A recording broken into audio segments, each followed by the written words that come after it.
Isang gabi sa Pasay, naglalakad kaming mag-asawa.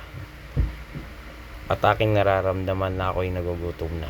Habang naglalakad siya sa aking harapan, nakakita siya ng sogo. Iniisip niya kung anong gusto niya kainin dyan sa sogo. Kung pansit ba o tapsilog. 2 hours later.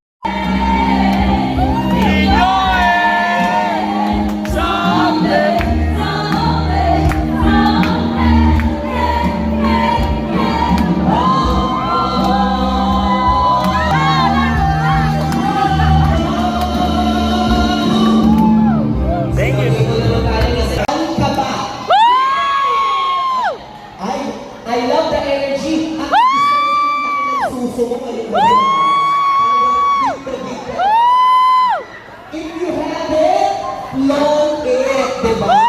Habang bata, ipalamas na yan, okay? A few moments later.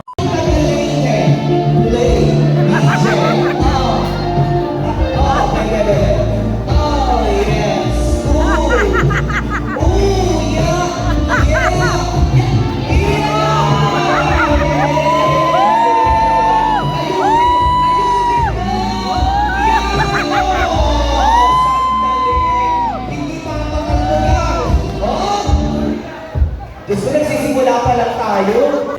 One eternity later.